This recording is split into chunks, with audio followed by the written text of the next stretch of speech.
I'm Emily Turner. Today I am joined by Dr. Roseann Capanna-Hodge, who is a child psychologist as well as an expert in children's mental health. I feel like today, after everything that's happened in this past weekend, that is so necessary to talk to your children about this. Absolutely. This is an unfortunate part of our society today, and it's an ongoing conversation that we need to have. We need to talk to children about not only how to protect themselves, how to look for signs of other children in distress and what they should do. What's happening today is pretty much every school in America has drills. Safety drills, not just fire drills, safety drills, and they need to understand that before they experience that. And what parents really need to do is have, depending on their child's age, have developmentally appropriate conversation about safety, about shootings, about what could happen to them, what is happening. It really varies depending on if this is something that's actually happened in your community. As somebody who was a provider working in Sandy Hook, Connecticut, we have an office in Ridgefield, Connecticut, and Newtown, Connecticut. We worked with dozens of children and family afflicted, and there was no way to prepare for that. And after that tragedy, that sort of has become a pivot in our world about how to work and how to support kids in the days after any incident. Some children show signs right away, and what's more typical is children show signs in the weeks or months to come, and parents are very distressed, and there's an interaction with that. So we need to care for our kids, but we also need to care for ourselves as parents and have accurate information. And kids a lot of times hear things and they have questions. They don't know how to ask questions. Parents don't know how to talk to their kids, and that's what I try to do. I do have a resource on my website, a free resource for parents about how to talk to your kids on about these types of issues, and it's at www.drroseann.com, and it's free. Right. I mean, I went to lunch with a friend of mine who's a mom of a 2-year-old, and she's like, I don't even know where to begin with my daughter and what to tell her in the future because of what's happening right now. I mean, where do you even start? You know, my experience has been that kids have some information. So what I like to do is say, do you have any questions about this? And some kids don't have that ability to really ask you questions. You can tell when a kid is uncomfortable by their body language. And so again, that developmentally appropriate conversation with a 2 or 3-year-old, you're not going to have the same conversation that you're even going to have with a 5-year-old. So, always assure that they're safe, because really, even though we are going into a world where this is happening more frequently, we are generally safe. So kids need that. They need that reinsurance. It's not fair to them not to give it to them, but it's also appropriate to give them education about what to do in situations when they are uncomfortable. So how does the age of the child kind of matter with what you're saying or how much you talk about it? Do you have a couple of just pointers for, say, younger kids, middle kids up to teenagers even? Yeah, absolutely. So some good pointers are always start with asking what they know and asking if they have a question. Because again, a lot of misinformation. I know that after the tragedy, when I was working with kids of varying ages, they had heard things from other kids, and that's really important, that if you're in a community where the tragedy has happened, that often kids who are not initially traumatized can be traumatized later by misinformation or accurate information. Everyone experiences it. So some pointers for younger kids is keep it real simple, do a lot of loving, a lot of reassurance.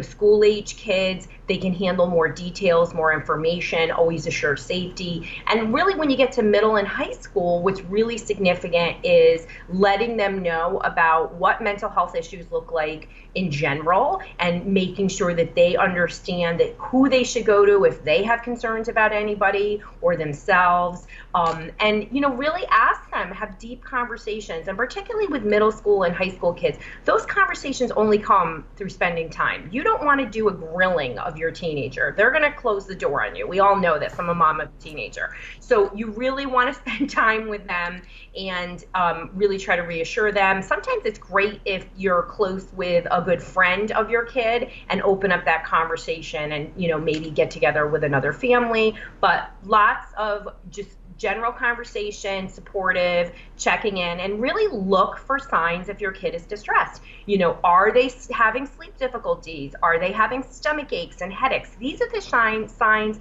that children show when they're stressed. They don't experience stress typically in the same way. They're not going to say, hey, mom, I'm really stressed out.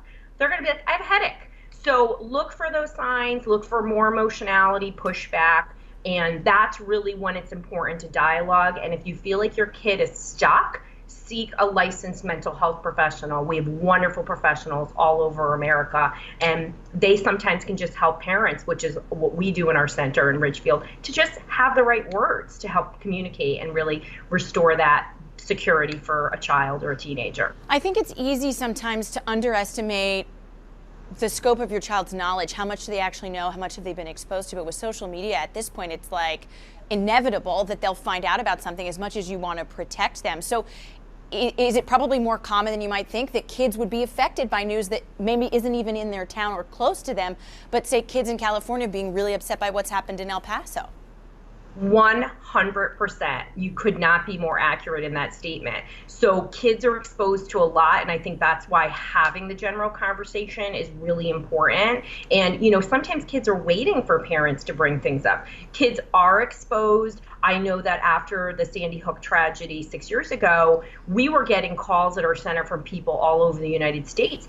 And even in our community, you know, it could be 3 communities out and people were feeling guilty that they were literally not able to sleep for months. No, tragedy affects us all. You're more likely to experience trauma if you've had a prior trauma, either as a child or as a parent, or if you already have an imbalance in your system, a neurological issue, ADD, anxiety already, you're more likely to feel it more. So even just small exposures, and you know, when we get distressed, and who isn't going to get distressed about these shootings? This is awful. This is commonplace. This is unacceptable.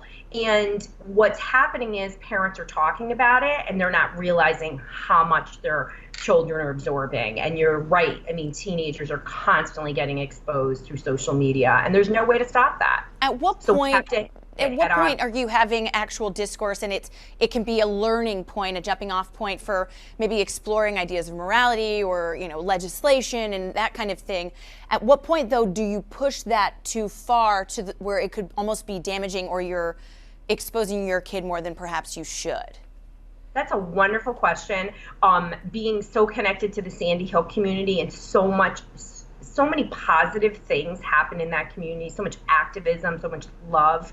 And you have to look to your child. If your child wants to be an activist, support them in that, right? But to make your kid do something that they're not comfortable with is never a good idea. So look to them, guide them, support them, cheer them on, but also make sure that you're dialoguing and checking in with them and giving them a lot of TLC. And what about, I mean, this is a conversation I've had with some of the moms here, is do they need to sit down and preemptively have a conversation with their kids to say, if this happens here, here's what you do? Or are you almost freaking them out unnecessarily? Because if you look at the numbers, statistically, you are more likely to be safe. I think that what the best way to handle this is, again, no matter what, they're doing safety drills. Right. This is in your child's consciousness, whether we want to accept it or not. And I saw a lot of kids after Sandy Hook whose parents refused to tell them anything about it. And it was a mistake because they got exposed. There was no way in any of the communities near where we were, or forget about it, anywhere in the US, that you weren't going to be exposed. So I think what you do is you sit them down and say, hey, we're having these safety drills. We believe your school is safe. You know, here are some of the concerns that, you know, are going on. Again, we're safe. Here's what you do. You make sure you listen to your teachers when you're in a drill. If something does happen, here's where it is. And then you watch and you listen to your child's response to that. Because if they're already very distressed, you may need to give them more support. And we don't know, one person experiences stress in one way and another kid. I mean, I can tell you that, you know, the privilege of working with those children and families after Sandy Hook, the resilience of them is unbelievable. But yet some people struggled. And most of those people struggled because they already had an organic issue with anxiety, or even we had kids on the spectrum, that autistic spectrum. And so it's important. You don't want to put fear in them, but you want to give them education and comfort and the empowerment to know what they need to do in these situations. All right. So the big takeaway here is to reassure them, let them lead the conversation. And then if parents have questions or they want more information, what is your resource that you offer them so they can go and ask questions or find information? Yeah, so on our website, www.roseann.com, there's a free parent resource guide about questions to ask, but, yes, lead questions, but be there to listen and always, give your kids as much time as you possibly can in this busy world. Yeah, definitely a reminder to always give them a hug. Thanks so much, Dr. Roseann. Lots of hugs. Be well. Thank you, everybody.